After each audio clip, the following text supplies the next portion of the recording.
If I had $1 for every recipe video claiming to be the next viral sensation, well, I might very well have $1 million. So I chose my first viral recipe review to be none other than $1 Million Pasta. The common description is that it's the love child of a lasagna and pasta bolognese. I guess it makes sense because it layers a simple meat sauce with a cheesy cream sauce along with your favorite pasta. So will this thing actually live up to its name, or do we end up chucking this in the bargain bin? Welcome to Viral Recipe Review by Kitchen Serious. Recipes kind of take off overnight, usually because of three main factors. They're creative, they're fast, and they're delicious. So let's dive in to see how it fares in each of these categories. First things first, I'll bring a pot of salted water up to boil while we put together our two sauces. Now is also a good time to preheat the oven to 375. For the meat sauce, this is really straightforward.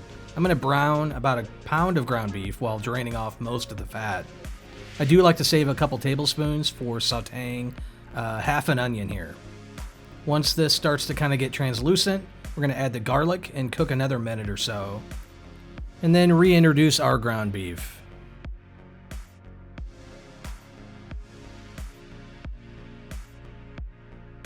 Now just add a quick tomato sauce, or you could use your favorite pasta sauce.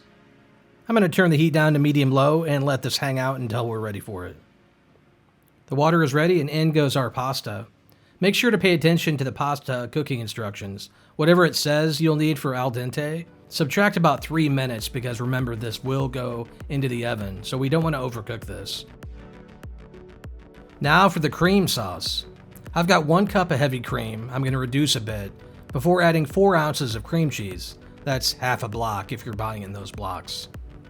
To this, I'm going to add a 1/4 cup of Parmesan cheese and then let this reduce for about 5 to 10 minutes. Now a pinch of salt and a generous amount of fresh cracked black pepper. If you're in the camp of white pepper for Alfredo, knock yourself out. I don't mind the speckles. Now, most importantly, I'm going to add a little grated nutmeg. This is an automatic addition anytime I'm making any kind of cream sauce for pasta. A little goes a long way here. Now the pasta looks ready to drain, but make sure to reserve some pasta water to thin out your cream sauce in the event that it reduces too much, which happens quite a bit to me. I want my cream sauce to be just thick enough to coat the back of a spoon. With the sauces out of the way, it's time to break out Old Faithful, the 9x13 casserole dish. Now it's going to feel very similar to putting a lasagna together. On the bottom, I'm just going to put just a little bit of meat sauce before adding my pasta of choice. Now I'm going to gently drizzle over our cream sauce on the next layer. Try to get all this as spread out as evenly as possible.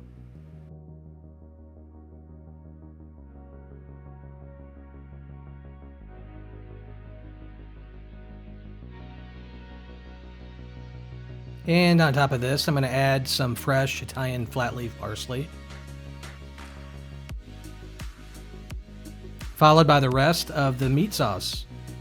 And now you'd be crazy not to add a little mozzarella cheese on top and the rest of our flat leaf parsley.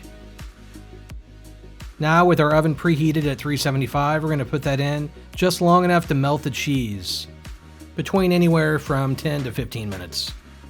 And like any baked pasta, it's good to let it set up a little bit when it comes out of the oven. So I'd wait another 15 if possible. Okay, full disclosure, I didn't wait the 15.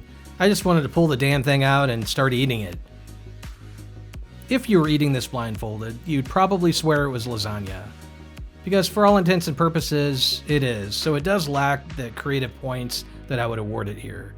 I'll give it a 2 out of 5. As for difficulty, it was pretty easy. You boil some pasta. You could theoretically have 2 different jarred sauces and just brown some ground beef, call it a day. But overall, I'll give this difficulty a 3.5. Lastly, on the flavor, I really like this. This is super comforting, and yeah, even though it was like lasagna, I really liked how the cream sauce worked with the hearty tomato sauce. I'm going to give this a 3.5 for an overall grade of 9 out of 15. So yes, I would recommend this if you were looking for something fairly easy and quick for a weeknight Italian meal. Let me know down below if you've made this or any changes that you've made to it. Thanks so much for hanging out in Kitchen Series, everybody. I will see you in the next one.